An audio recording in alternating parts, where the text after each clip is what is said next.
Kamish here with another video slideshow of our series, the Journeyman Coach series. It's really not too often that a college football Hall of Fame head coach is a journeyman, so to speak. Mostly journeyman coaches are just ones that are always on staff or coordinators, or some head coaches do bounce around from spot to spot. But it's really not often that a college football Hall of Fame head coach uh, can be considered a journeyman coach, which eh, in this case it is. So I'm here to talk about college football Hall of Famer Dennis Erickson. Dennis Erickson was a head coach in many different spots, won a national championship, won many Coach of the Year awards for some turnarounds in his career. Uh, if you wanted to match his driving career, yeah, we're gonna get into the stats and everything of that, like how many miles this man would have had to drive from job to job, would have had to move from job to job. It's really incredible his career on how many different spots and and how many different head coaching spots he had. Like he wasn't taking coordinator jobs. Like he was like the Rolling Stones of head coaches, which is it's pretty incredible throughout the majority of the career. So again, this is our series. We discuss journeyman coaches who just basically can't stop coaching. They will find another job no matter what. So this we're exploring again college football Hall of Fame head coach Dennis Erickson. He grew up in Ferndale, Washington, and he played as a quarterback at Everett High School and played against his father, who was the head coach at his school's rival at Ferndale High School. So it was Everett versus Ferndale, and then later at Cascade High School in Everett. The Montana State Bobcats recruited Mr. Dennis Erickson, and he traveled 12 hours and 769 miles to play for the Montana State Bobcats for all 4 years of his college career. So again, we're just crediting with the drive to Bozeman, not all the driving in between and flying for game to game. After his playing career ended for Montana State, his coaching journey began. He found his first job at Montana State as a grad assistant for 1 year in 1969. He then hopped over to Billings to become head coach at Billings Central Catholic High School for a year. Uh, Dennis then returned to Bozeman as an assistant coach from Montana State from 1971 to 1973. He then landed his first offensive coordinator gig at the University of Idaho from 1974 to 1975, uh, which again, it was just 3 years after the opening of the glorious Kibby Dome, but he was not there because the roof was installed for the 1975 season. So he he maybe only got 1 year of the glorious Kibby Dome roof, uh, at least in this portion of career in his career. So there may be some foreshadowing here.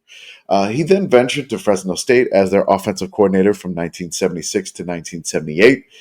Then the San Jose State Spartans hired him as their offensive coordinator from 1979 to 1981.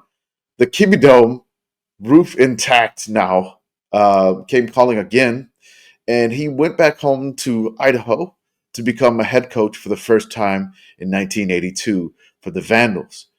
In 1986, Dennis left Idaho and made his way to Laramie and was the Wyoming head coach for 1 year.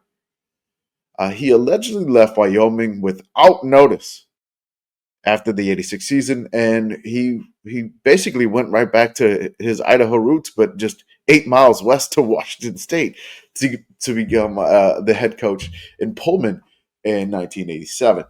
Now, if you wanted to mimic this journey, you'd have to drive 75 hours and log 4,831 miles to match this journey. Also, because he left Wyoming without notice, we beveled your logo, Wyoming. We feel bad because I don't know why he just left after a year. But he was done. He didn't like Laradice. I have no idea what happened. Next section of Dennis's career was from big time college coach to the NFL. Dennis said that his dream job was working as the Wazoo head coach.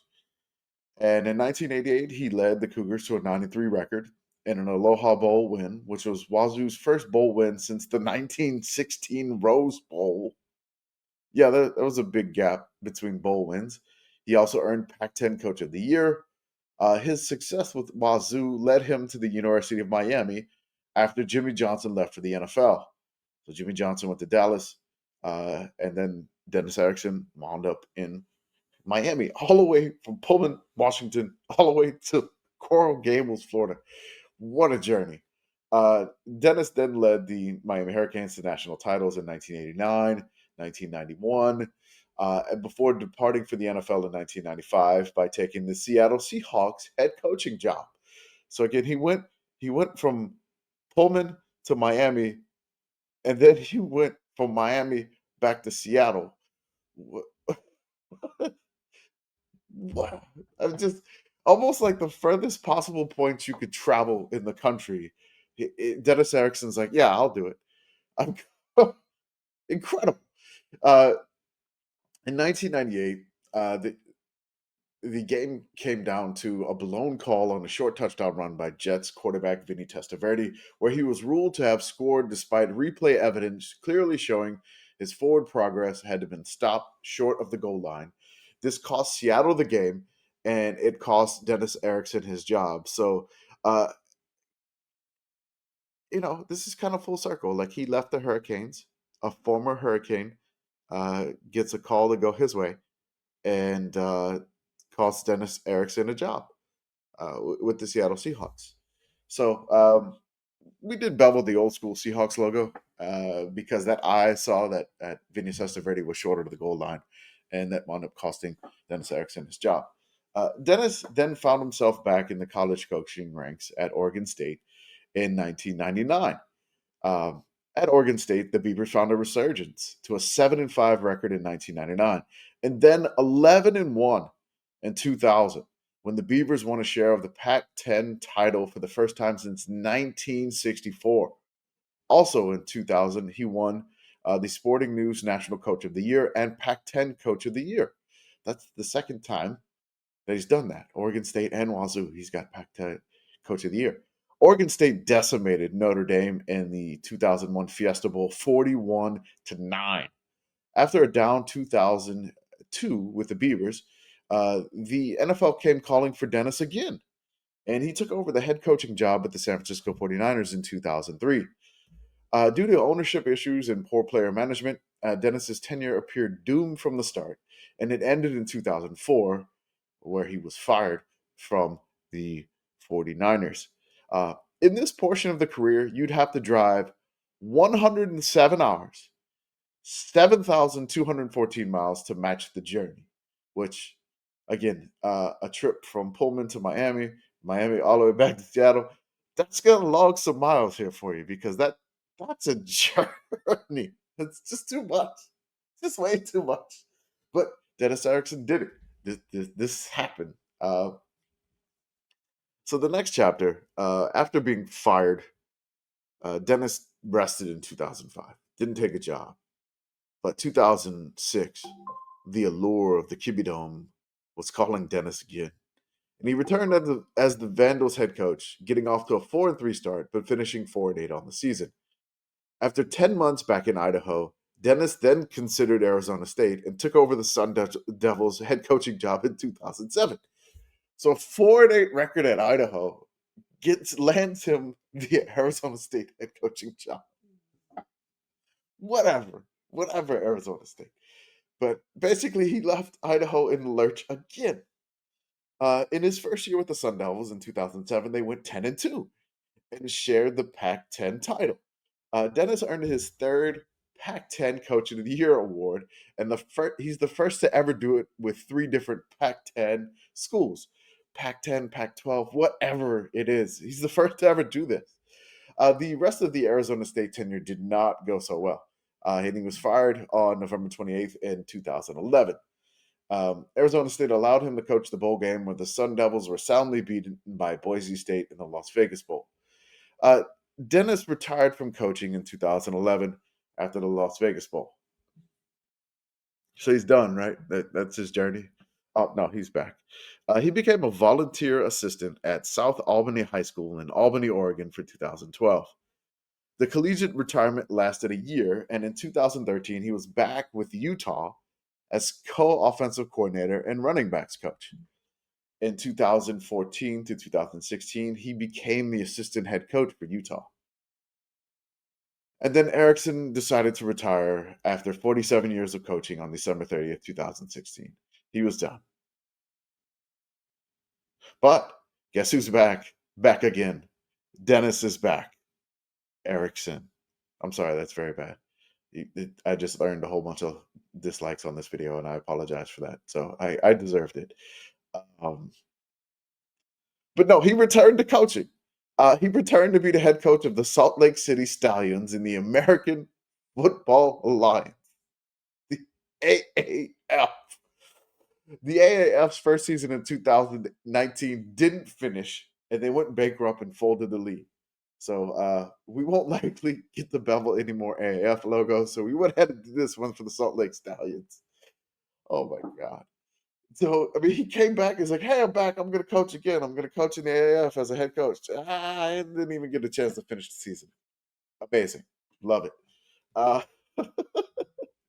but the final coaching journey for Dennis Erickson, if you wanted to match it, you'd have to drive 67 hours and travel 4,226 miles. So just an incredible journey here. His total for his journeyman totals, which I mean, there's no European stops, no Hawaiian flights or anything like that. So no flight logs that we had. We can map these out via driving, and we're gonna do it that way. Even though the flight mileage probably be the same. But Dennis Erickson had 261 hours of driving for 17,040 miles driven. Now, Dennis Erickson has taken the lead and replaced Bart Andrews with the Journeyman Coach travel lead for driving with those 261 hours and 17,000 miles.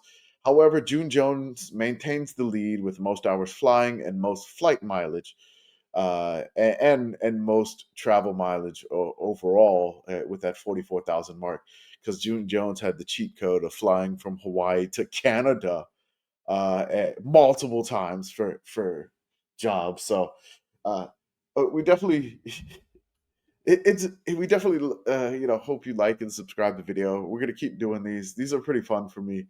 I hope they find some entertainment for you whatsoever, because it's just incredible to see like these coaches do these random trips. Like, hey, I'm in Pullman, like I'm going all the way to Miami. It's like, oh, the NFL's calling, but it's the Seattle Seahawks. I'm gonna go. I'm going all the way back to the Northeast where I'm from, and it's just amazing on how these careers happen. And there's reasons for every travel, but it's just amazing that Dennis Erickson, collegiate Hall of Fame head coach, could be considered a journeyman just because of all these jobs, all these travels, just nonstop crazy. So, like, subscribe, leave a comment. Don't be mean to me. I mean, if you want to be mean to me, it's fine. I'll deal with it. But I did deserve it for the Dennis Erickson joke. So, again, thank you so much for watching the Sickos Committee on YouTube. We appreciate you following, subscribing, liking all of our stuff. And y'all enjoy the rest of your day or evening whenever you're listening to this.